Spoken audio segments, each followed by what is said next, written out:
As people who garden, we often talk about the joys of gardening and the satisfaction that it gives and all the wonderful and positive things about gardening. But sometimes we don't mention all the frustration and the discouragement and some of the disappointments that come with gardening.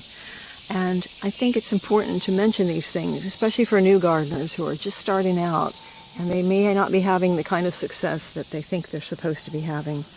So I want to talk about a few of my disappointments that I've had this year in this entire property, actually. Peas have been very disappointing to me. This is a sweet pea climbing up a teepee trellis, and as far as the plant goes, it looks fairly healthy, but I'm telling you that I've hardly had any blooms on these. I have collected very few blooms, and when I do, they don't look like the blooms that I've seen on YouTube in other people's garden. They look like this. So, this has been very disappointing, and every single one of my sweet pea plants looks like this. So I have to try to figure out, okay, what happened? Why did this fail? And I'm thinking maybe they were planted too late. They like early spring. Maybe they should have been planted in the winter. That's a strong possibility. But gardeners never give up. If it's something you really love, you don't give up on it. For years I tried to get foxglove to grow. For years and years I bought big expensive foxglove plants at the nurseries, and it wasn't until I planted them from seed that I had a really successful growth in foxglove this year.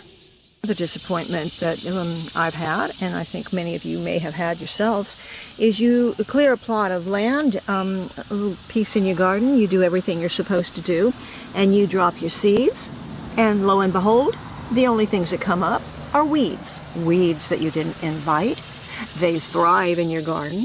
They take over everything, and you wonder, well, what happened to the seeds that I planted? Now, these are zinnias, and they are doing okay, but compared to the amount of seed that I put in this section, which wasn't just zinnia seed, it was also snapdragons and cosmos.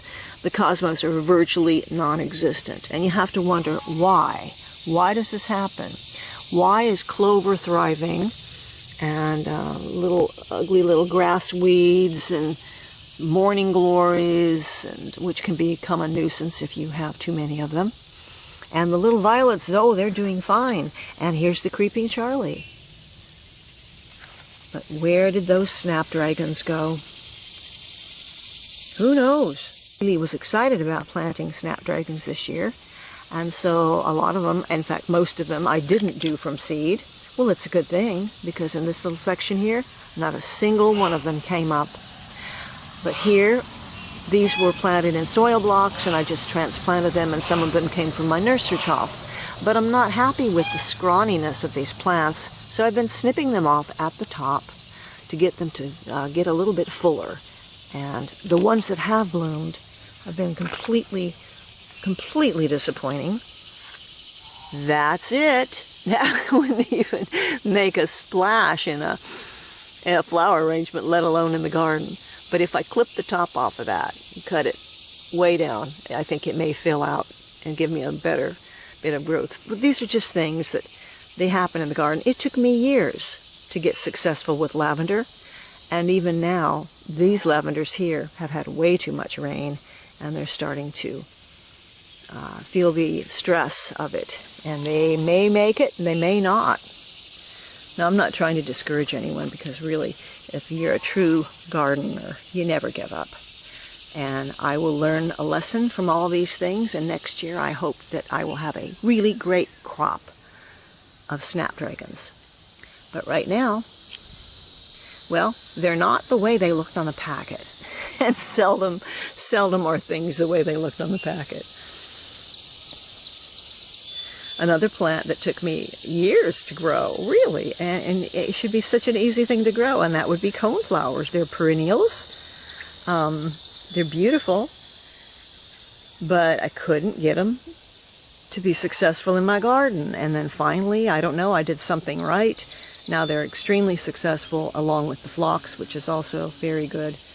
And they drop a lot of seed, they make new plants for me. And so now the phlox and the coneflowers are quite beautiful. Here, this was a zinnia, and usually we don't have any trouble with zinnias, but this was called the lime rose zinnia. And I planted an entire packet of those. I sowed them directly in the ground. I'm not going to do that anymore. If it's something I really want, I'm going to do it in my nursery bed and then transplant it. But I only got one. And there it is. Now these are a different kind of zinnia. And they're doing just fine. Isn't that sweet? Look at the pattern on these zinnias. It's just so artistic. Beautifully designed. Look at that.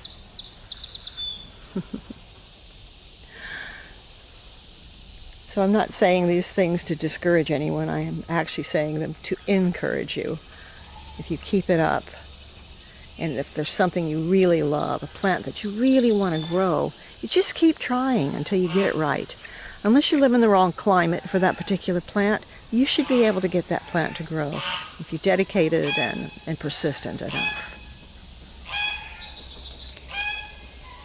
This is the small basket cutting garden, and you may remember the little painting I did of garden plan. Well, of course it doesn't look anything like that, because they rarely do.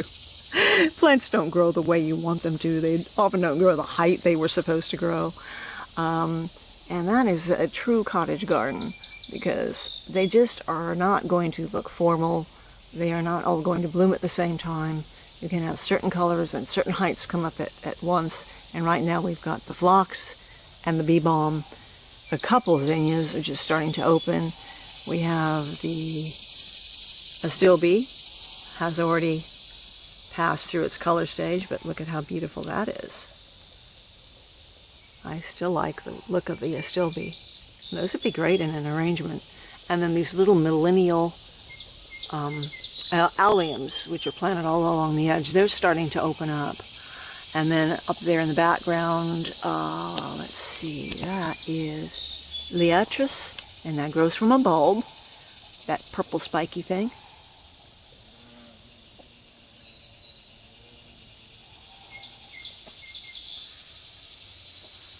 So it just isn't going to look like a magazine photograph. It's going to be reality. And reality is so much better. Against frustration, there are a couple plants I really recommend that are so trustworthy that will give you some satisfaction, maybe not immediately, but within a year or two. So one of them is the rose of Sharon bush, which I can't say enough about. This rose of Sharon bush is about 15 foot tall. It won't get much taller than that. It's about 5 years old, and it is really bountiful. They are just full of glorious buds and blooms, and they will bloom for a couple weeks, and they're very consistent, and they're very easy to take care of. I often think bushes and trees are much easier to take care of. Perennial that you might want to try would be Rudbeckia.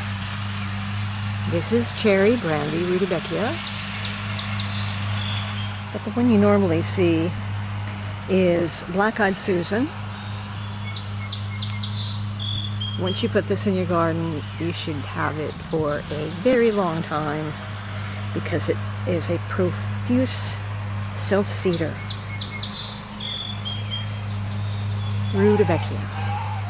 Coneflowers don't just come in purple with those wonderful orange caps. They also come in this fabulous green. And I think this is one of the most interesting coneflowers I've got in the garden.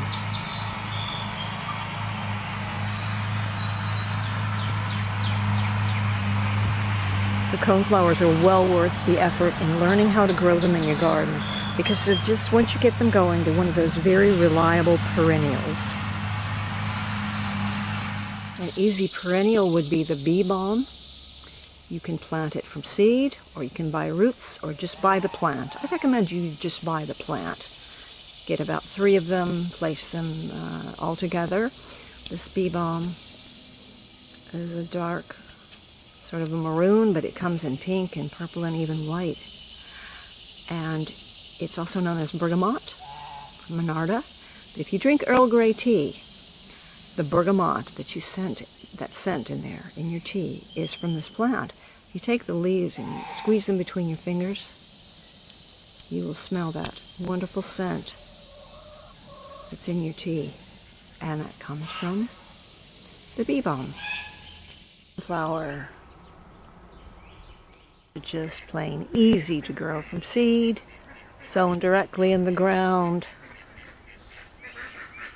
They're just, I think they should be called fun flowers, because sunflowers are so jolly. Every bit of the sunflower is useful. The stalk for fodder, the leaves for cloth, the seeds for eating.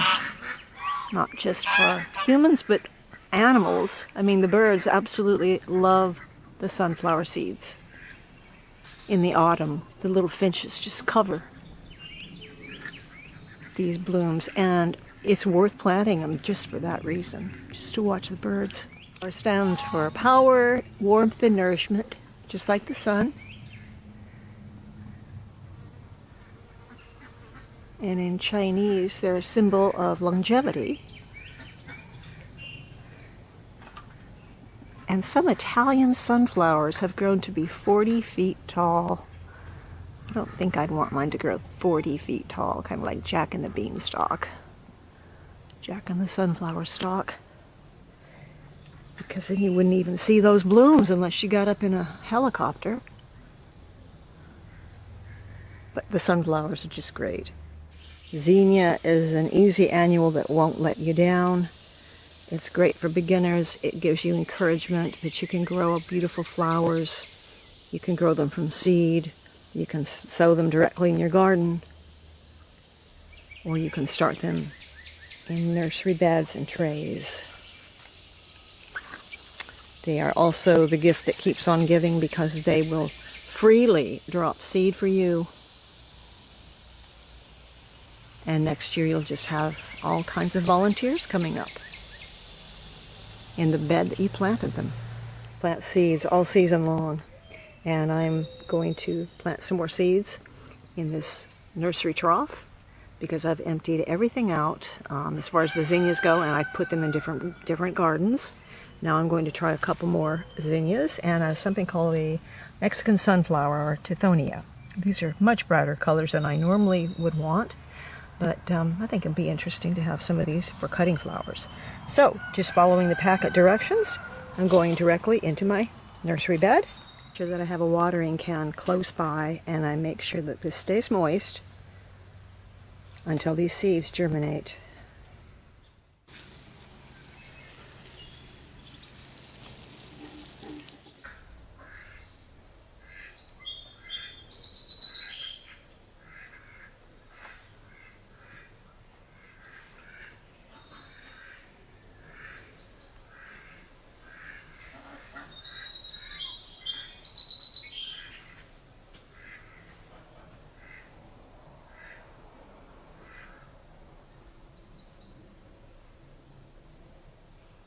Today in this bouquet we have bountiful and beautiful blooms of the phlox. The phlox is the cottage garden, that garden flower that I often talk about.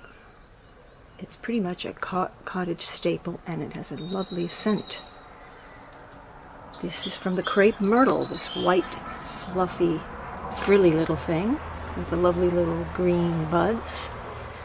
And the crepe myrtle is about a 20-foot tree, which we here in Tennessee love. It has no bark. The trunks and the branches are bare. That's one of the loveliest things about the tree. Here we have a few little sprigs of lavender. And down here, my very frugal collection of snapdragons, which the snapdragon stands for presumption. In other words, the little flower tends to say, let's be impetuous. And then my lonely little sweet pea right here has a meaning which is lost on me. It stands for lasting pleasure, because The sweet pea plant is supposed to bloom constantly. Well, that wasn't the case in my garden, but maybe next year we'll have better luck. And then, of course, a little late, I did collect a lot of lavender, which I will just hang upside down. I'll put it in bunches and hang it upside down to dry. When we do have some successful flowers in our garden, and they grow all the way to fruition, and then they produce seed in the garden, rather than just letting them drop the seed, we can also collect it to put it in other gardens. And so that's what we're going to do. We're going to collect some seed, and that's really fun. If you've been successful in your garden with a few of your plants, and you've brought them all the way from their youth to their reproductive stage, which is where they're producing seed, and you want to collect that seed, it's something that is really fun to do with kids. But it's also very encouraging and satisfying to be able to collect seed from the plants that you actually grew from seed yourself. So there are just a few things here that I want to show you the joy of seed collecting. Various different plants here. Poppies, lavender, larkspur, allium, hollyhock,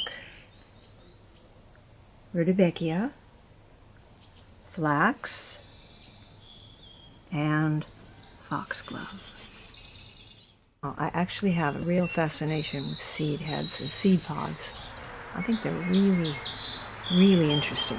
Now this is from a mammoth poppy. They actually can get a lot larger than this, golf ball size. Mine only got this big this year, but I leave these in the garden and let them self-seed if I want to continue the poppies in that area. But if I want some poppy seed for other areas, I collect these when they're dried out like this. And then I keep an eye on them, because what's really fascinating about these is you can see this little rim around this little neck right here. And you can see that it's closed up. But as the poppy seeds dry out inside, those begin to open up, and you can see little salt shaker holes at the very top. And you can actually hear those poppies shaking inside. I don't know if you can hear them with the camera, but if I put this up to my ear, I can actually hear those little black seeds shaking around in there. And what happens in the garden is, as the wind blows the poppy stems back and forth, those little tiny black seeds just begin to pour out of those holes, and then they are dispersed in the garden. And that's basically how it works with all seeds, but I just find these poppy seeds absolutely fascinating. What's really interesting is just how many seeds are inside of this poppy head. So you want to have little containers ready. I like the glass containers with the lids, and they seal up very nicely. Or little tins like this, which you can put your seeds in and wrap them in plastic or paper, little paper envelopes. But anything that closes up tightly, that's nice and airtight, is where you can collect your seeds. And you want to keep them in a nice, cool, dry place once you got them. But let's take a look at this poppy pod and just see how many seeds we're able to get out of this pod. Give it a little shake.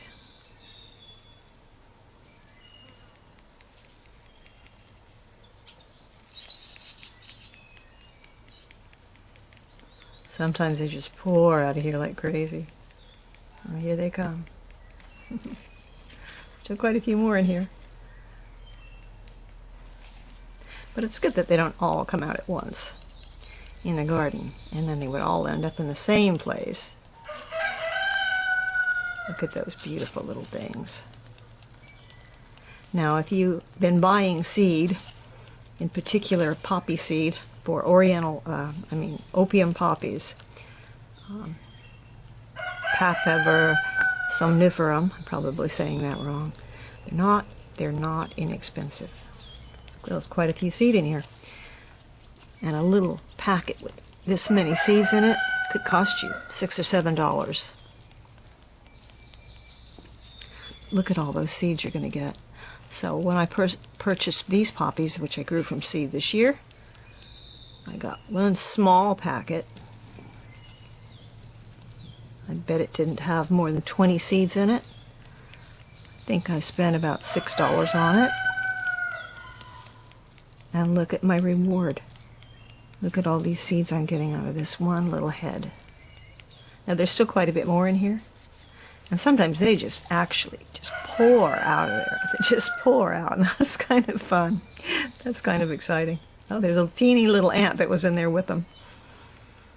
Look at all that poppy seed you get.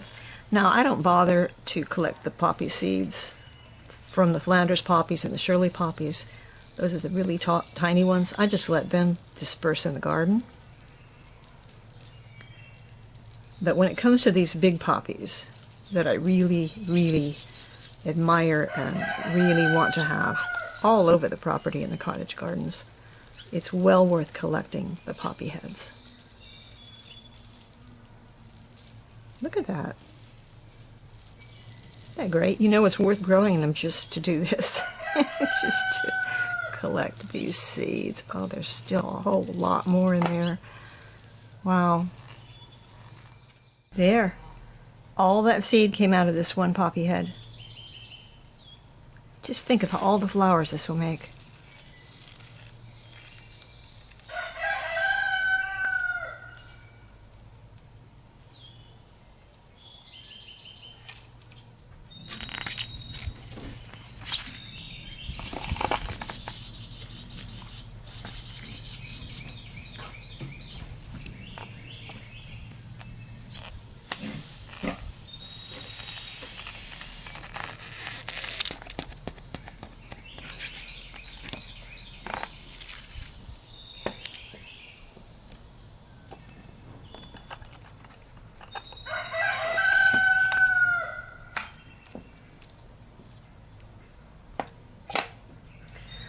With the hollyhocks, I examine the little seed pod on the plant, and when I see that it's looking like it's ready to open, you can start to see those little wafer-like seeds.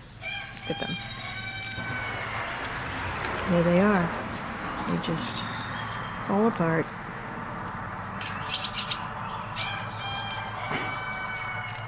In your hand. And there you have these beautiful little seeds.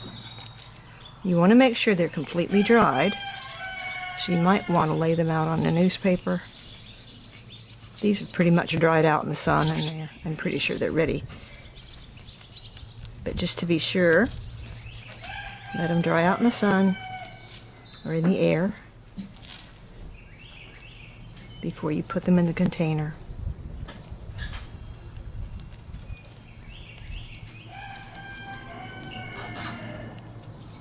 What I really love about these is if you open this up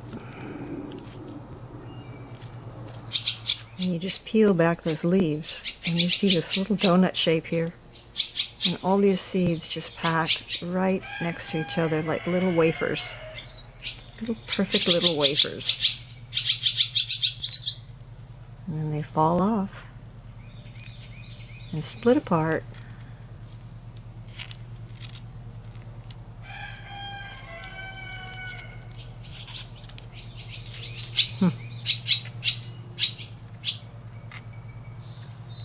There are probably about 100 little seeds that came out of the 3 pods. Multiply that times an entire hollyhock plant, and imagine all the seeds that you can get out of one hollyhock plant. With the zinnias, you want to pick your flowers when they're dried out, and if they're not even this dried out and they're just starting to get grayish and rusty, you can pluck them off, cut them off, put them in a basket, and just leave the basket out in the sun until they're ready to pluck for seed. And when you want to get the seed, all you're doing, and this one may not be ready, is you're sit there, you see? You're just pulling out the petals, And at the end of those petals, you can see those little seeds. So these are a little green, so it might be just a little bit too early to be pulling these seeds out. It would be better if these petals were completely shriveled up and dried out. But for the, just to show you how to do it. Now here, these are pretty shriveled up. And then you pull those out. Oops. Those little seeds, those little diamond-shaped seeds, those are your zinnia seeds right there. Wait till they're a little drier than this, though. These really aren't quite ready. So look at the interesting progression. You start out with a beautiful little bachelor button flower, and then as it fades, it begins to shrivel up.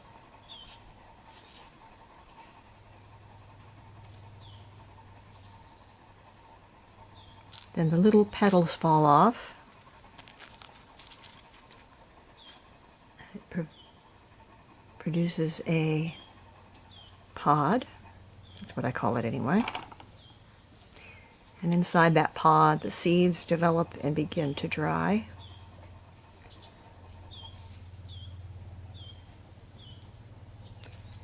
And as they get more and more mature, the little pod starts to open slowly.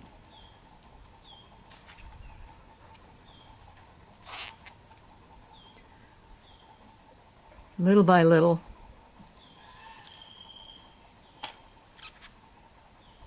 It opens more and more and more. See those fuzzy little seeds in there? And then it opens up completely, allowing those fuzzy little seeds to disperse.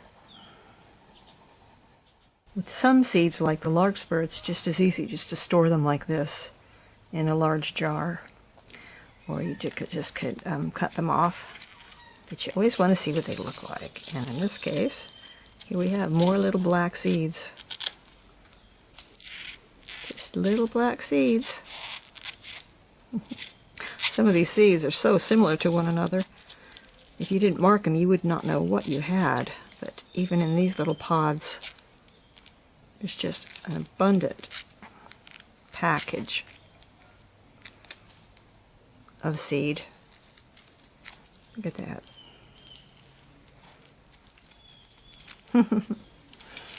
Larkspur's another one.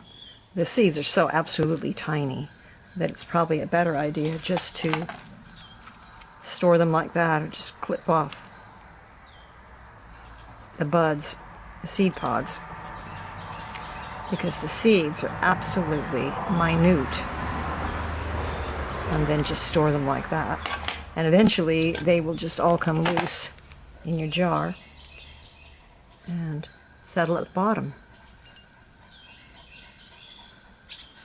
So it's really fun to collect seed. Oh, look at that. There they are. See, I told you. Look at how little they are. They are so tiny, you can barely see them. But these disperse in the garden, and if I'm lucky, and if you're lucky, if you put foxglove in your garden, you'll just have a lot of these come up just from the fallen seed that's dropped before you were able to collect any. One thing you need to know about foxglove in general is that every part of the foxglove is poisonous if you ingest it. So when you're working with foxglove, you should always wear your gloves. I always wear my gloves almost anyway. And wash your hands afterwards. And this is especially true if you're collecting seed with children or grandchildren. Personally, I've never had any trouble with my animals being poisoned by the foxglove, and I have seen my peacocks, my ducks, and my chickens eat the foxglove leaves, and nothing has happened to them, but we don't want to take any chances, so I just want to make sure you know that. Daisy, those prolific little daisy, they just dry out, and you can see why they will fill a field in no time, because every one of these is a seed. And once you plant oxeye daisy, rutabaga is very much like this too. You will never have to plant it again. In fact, you might have a bigger time controlling it because there's so much of it. There's so much seed, and it seems to be very viable. So my advice is to go out into your garden and collect some dried seed heads and seed pods, and then spend a couple of hours in the very relaxing pursuit of collecting those seeds and separating them. And you really get an appreciation when you really examine what goes on in the garden. It really will give you an appreciation for those little seeds and the growth that actually happens right before your eyes. Study the marvelous seed. From Hopalong Hollow, this is Jerry, and I'll see you next time.